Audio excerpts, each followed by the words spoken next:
Matt Lopez was a senior at Connecticut High School. He had a nice little scholarship to Queens College. And I said, oh, it's good, but why Queens? Why not St. Joseph's?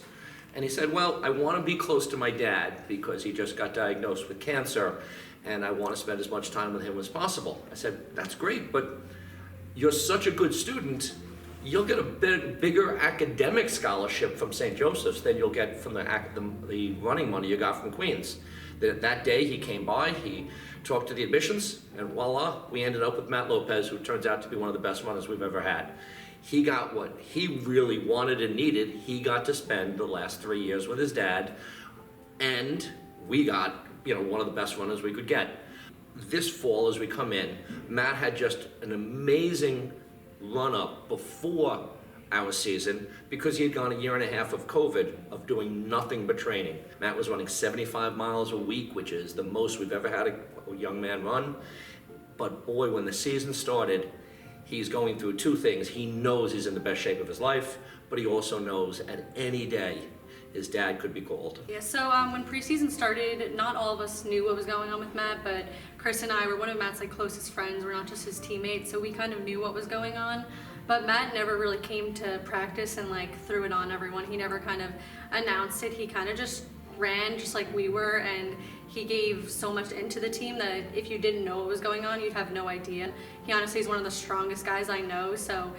Yeah, he still showed up to practice even with what was going on in his life, and we hung out after practice or on weekends just to maybe get his mind off things. But we definitely knew he was going through a lot, and it was pretty crazy to see how he's able to deal with that very strongly. One day Matt had to go work, so he had to run on his own. We have this thing called Strava where we watch it, we get to see on the internet what someone did. And he ran from here, St. Joseph's College, he ran to Lake Ronkonkoma, where he lives, to the lake, and ran back. And we all looked at it and went that's 16 miles. And that's the kind of thing he was doing. And let's face it, it's a stress release that this was, everyone knew that his dad was near the end, but Matt just kept plugging away the miles, running unbelievable races.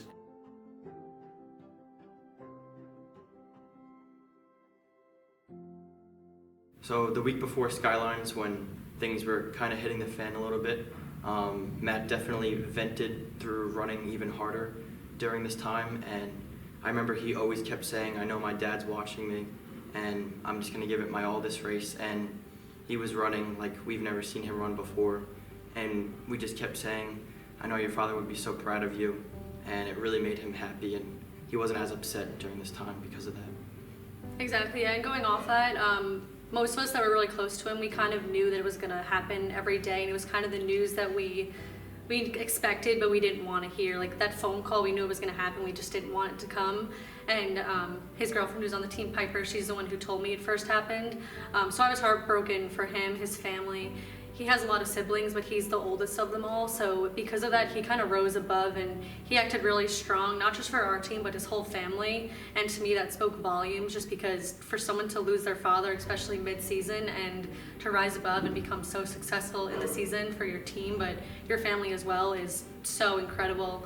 And he kind of took on that father role for his siblings. He acted really strong for all of them, and his mom, he was kind of her support system. So going to all the services for his dad, to see that, I was just so proud of him, just because I've seen him grow so much as a person throughout this all, not even just as an athlete, but overall as a person. He's done such amazing things. For the day of our championship race, obviously any athlete, no matter what you're going through, you're gonna have those championship race jitters. For Matt to have the jitters alone, plus what he was going through with his dad, I don't even know how he held it all together. I saw him the morning of, and he honestly was normal. You couldn't really tell anything was going on. I think he held it together really well. He seemed really strong. You could definitely tell that he was a little off, but he kind of just, the warm-up, the second we got off the bus, he just rallied behind the whole team and helped us get ready for our race. He helped the women's team and the men's team, so he just stayed really strong through it all. He kind of put everything aside and just used that to fuel him, to pump us up and himself up. Yeah, he was still motivating throughout all of it, and he was still cheering us on. He was definitely a little bit more quiet than he usually is, but he was still acting as cheerful as he usually is. When the girls were racing, he was still cheering all them on. He was on the sidelines, screaming on the top of his lungs, and he still acted like nothing bad was going on. Yeah, and even after the race, like he had such an incredible race. I was so proud of him. He did so well, and because of everything that was going on, he felt like he didn't get the time he wanted. But then he had to get ready for regionals, which he qualified for, which for any athlete to do is such an incredible accomplishment. So for Matt to do it and to pick himself up after being disappointed from that last race to then do so amazing at regionals was such a great thing to see. At the very end, I think he may have missed a week for, when his dad's passing, but he came right back and then just had unbelievable, an internal motivation to let his dad know that, he, at the Skyline, at the ECA season, at the regionals, all three were the greatest performances, and they just got better and better and better.